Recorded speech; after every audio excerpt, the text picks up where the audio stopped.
the Sci-Fi miniatures bundle. This is an interesting model. It's kind of got a Dead Space ring to it. Dead Space 3 with the furry armor lining. Ooh, Grim Realms. Titan City Stories, and more Hyperfront. Alright, the Hellspawn Demons. Yeah, interesting. Don't really know what to make of them at this scale. But, Outbreak and Fury 11. Oh, these are nice. I like this vehicle. That would be easy enough to paint up. Take some assembly, but might make a nice central prop. A load of security guards, and some pretty ghoulish zombie type creatures. And the Red Swarm, which look like more faction of ghoulish, almost Tyranids. Proxy for your Tyranid Swarm. Yep, I like these models.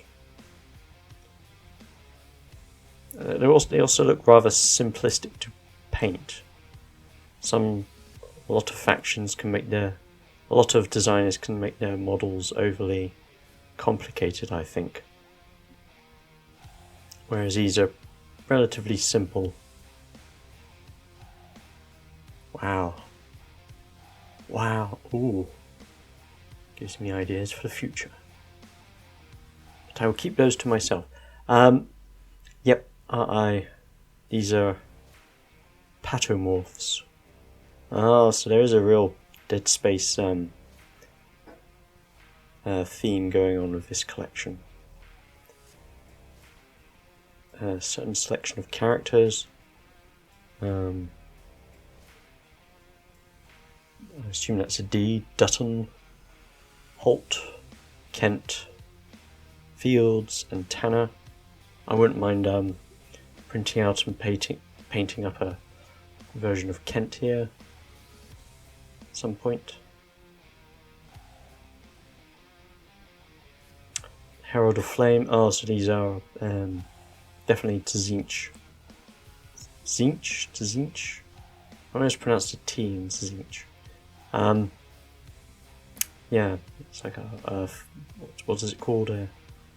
It's some kind of chariot replica. Oh, I like the tentacles or arms coming from the jaw of the priest. I like the book as well. Again, difficult. This one would be difficult. This one would be very difficult to paint because of the tendrils running across the back of these creatures. So I guess there would be. You'd either have to paint them and print them from like the head first, or there'd be a lot of or maybe you print them upside down. They would be difficult to produce either way, simply because they'd need scaffolding to support these. But an interesting model, and I think well painted it would look pretty good. Yep, blazers, more Tzeentch references. I like these. More of an emphasis on the sort of supply side. They look very bloated with whatever noxious chemicals are used to actually create the fires.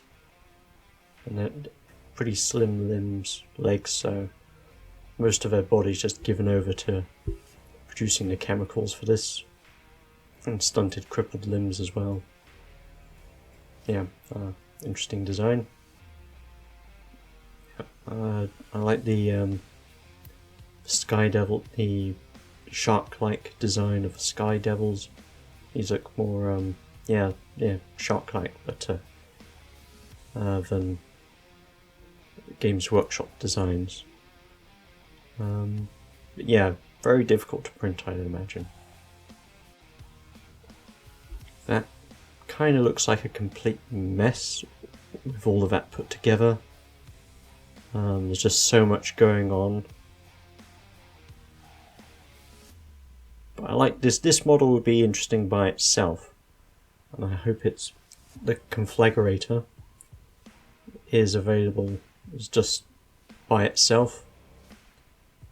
But yeah, there's just so much going on there. Oh, and it's two-headed as well. An APT L688. Yeah, design is pretty. Looks fun. Looks like there's a lot of cool missions you could have with that, and easy to paint too. More bases. Ooh, interesting piece of terrain. Yeah,